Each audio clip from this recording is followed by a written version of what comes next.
రేపు ఆకాశంలో అరుదైన అద్భుతం జరగబోతుంది. ఒకే రోజు 4 అరుదైన ఖగోళ విన్యాసాలు జరగబోతున్నాయి. అలాగే సూర్యగ్రహణం, ఉల్కాపాతం ఒకే సరళ రేఖపైకి రాబోతున్నాయి. ఖగోళ శాస్త్రం ప్రకారం ఇది నిజంగానే ఒక అరుదైన, ఆసక్తికరమైన రోజుగా చెప్తున్నారు శాస్త్రవేత్తలు. రేపు 24 గంటల వ్యవధిలో 4 ప్రధాన ఖగోళ ఘటనలు సంభవించబోతున్నాయి. సాధారణంగా ఏడాదంతా విడివిడిగా జరిగే 4 మహాఖగోళ అద్భుతాలు ఈసారి ఒకే రోజు రావడం శాస్త్రవేత్తల్ని కూడా ఆశ్చర్యపరుస్తోంది. ఇది భూమిపై ఉన్న విజ్ఞాన ప్రియులకు, స్కై వాచర్స్ కు రేపొక చారిత్రక దినం కాబోతుంది.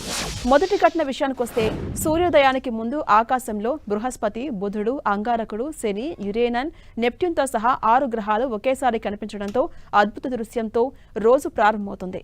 అంగారకుడు, శని గ్రహాలు మన కంటికి కనిపించి కనువిందు చేయబోతున్నాయి. అయితే యురేనన్, నెప్ట్యూన్ గ్రహాలను చూడాలంటే మాత్రం బైనాక్యులర్లు, టెలిస్కోప్ అవసరమవుతాయని ఖగోళ శాస్త్రవేత్తలు చెబుతున్నారు. ఇక రెండో ఘటన విషయానికొస్తే, రేపు సంపూర్ణ సూర్యగ్రహణం. భూమికి, సూర్యునికి చంద్రుడు మధ్యగా వెళ్లడం వల్ల సంపూర్ణ సూర్యగ్రహణం ఏర్పడుతుంది. ఇక ఇదే గ్రీన్లాండ్, ఐస్లాండ్, స్పెయిన్, ఉత్తర రష్యా, పోర్చుగల్, అట్లాంటిక్ మహాసముద్ర ప్రాంతాల్లో స్పష్టంగా కనిపిస్తుంది. అలాగే యూరోప్, ఆఫ్రికా, ఉత్తర అమెరికాల్లో పాక్షిక సూర్యగ్రహణం ఉంటుంది. ఈ గ్రహణం భారత్లో మాత్రం కనిపించదు. భారత కాలమానం ప్రకారం ఆగస్టు 12న రాత్రి 9:45 నుంచి ఆగస్టు 13 తెల్లవారుజామున 2:15 మధ్య ఈ సూర్యగ్రహణం ఉంటుంది. ఇక మూడో సంఘటన చూస్తే అమావాస్య.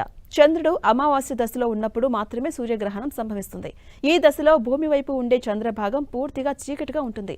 దీని ఫలితంగా రాత్రి ఆకాశం అసాధారణంగా చీకటిగానే ఉంటుంది.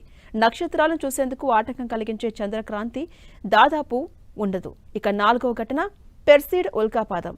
ప్రతి ఏడాది ఆగస్టులో వచ్చే పెర్సీడ్ ఉల్కాపాతం రేపు రాత్రి గరిష్ట స్థాయికి చేరుకుంటుంది. రేపు అమావాస్య కావడంతో ఆకాశం పూర్తిగా చీకటిగా ఉంటుంది. దీంతో పెర్సీడ్ ఉల్కాపాతాన్ని మనం స్పష్టంగా చూడొచ్చు. ఆకాశం అత్యంత చీకటిగా మారి ఉల్కలు రాలిపోయే దృశ్యాలు కూడా కంటికి చాలా స్పష్టంగా, అద్భుతంగా కనిపిస్తాయి. ఇక ఖగోళ పరంగా ఇది ప్రపంచవ్యాప్తంగా సంచలనం సృష్టిస్తున్నప్పటికీ భారతదేశంలో మాత్రం ఈ సూర్యగ్రహణం కనిపించదు. మన దేశంలో ఆ సమయానికి రాత్రి కావడమే దీనికి కారణంగా చెప్పొచ్చు.